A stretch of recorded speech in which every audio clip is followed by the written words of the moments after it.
You may be at risk for deep vein thrombosis, or DVT. This condition is called deep vein thrombosis, or DVT, from a deep vein and join the bloodstream. The clot travels from the deep veins of the leg, through the veins of the abdomen, into the heart, and finally lodges in the pulmonary artery or its branches, blocking blood flow to the lungs. This condition, called pulmonary embolism, is very serious and may permanently damage a portion of the lung. If a clot is large or if there are many clots, pulmonary embolism may also cause death. Vamos falar sobre tromboembolismo pulmonar, prevenção e tratamento. Eu sou o professor Aécio Góis. Lembrar que essa doença é uma doença que cada vez mais está presente no nosso cotidiano por causa do envelhecimento populacional, por causa do câncer, mas é uma doença que já foi diagnosticada desde a época do Egito. Nosso objetivo da nossa aula é discutir a importância dessa doença, identificar os fatores de risco, conhecer a profilaxia, conhecer o quadro clínico e os scores de risco, reconhecer as formas graves de embolia pulmonar e tratar de forma adequada desde as formas leves às formas graves de embolia pulmonar, que aumenta o risco de tromboembolismo pulmonar. So over the course of the next 15 minutes or so, I hope to help us learn to apply risk stratification strategies to establish effective treatment plans for patients with pulmonary embolism, in patients at risk with venous thromboembolism. This is a pulmonary embolism you can see on this.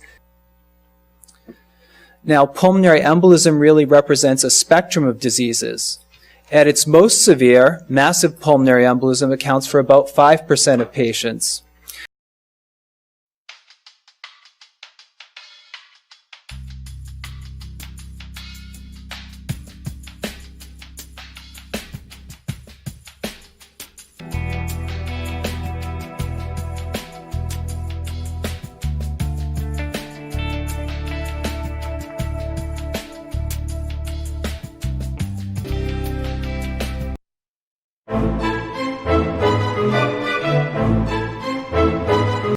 As you can to try to see the subcostal view.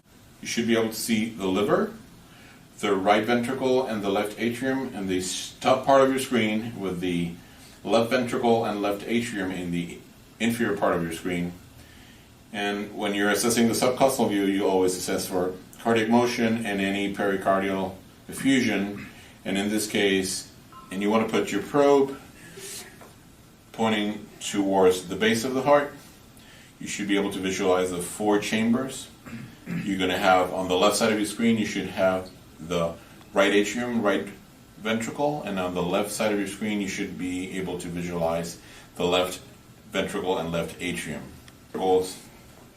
Sejam bem-vindos aqui ao Centro de Simulação e Habilidades Arena Nader, aqui da Universidade Federal de São Paulo. Estamos aqui na nossa sala de simulação de alta fidelidade, onde iremos fazer a simulação do seu José. O seu José tem 68 anos, foi submetido há 2 semanas a uma prostatectomia por câncer, recebeu alta há 2 dias e às 6 horas. O seu José teve uma dispneia súbita, acompanhada de tosse e agora com escarros evopitóicos. Chegando na nossa sala de emergência, o seu José, que é hipertenso, está com 10,7 de PA. Acabamos de colocar o oxímetro do seu José e a oximetria mostra uma saturação de 85%. Pulmonary vein perfusion. Here we've established the patient on cardiopulmonary bypass. A arterial line is placed in the right superior pulmonary vein as seen here. This is wide off of the arterial cannula and clamped. As you can see, the clamp is in place. We are on full cardiopulmonary bypass support. The next step is to apply the aortic cross clamp and achieve cardiac arrest. Here we're performing the pulmonary arteriotomy with a knife and then scissors, and you can already get a glimpse of the thrombus inside the main pulmonary artery. As it branches, you can see a grasper is used to remove the thrombus. This is a very large saddle embolus that originated likely from the patient's femoral and iliac vein. She had a fracture of her right lower extremity. It was in a cast. And this was a likely source from the right leg. You can see the embolus is removed.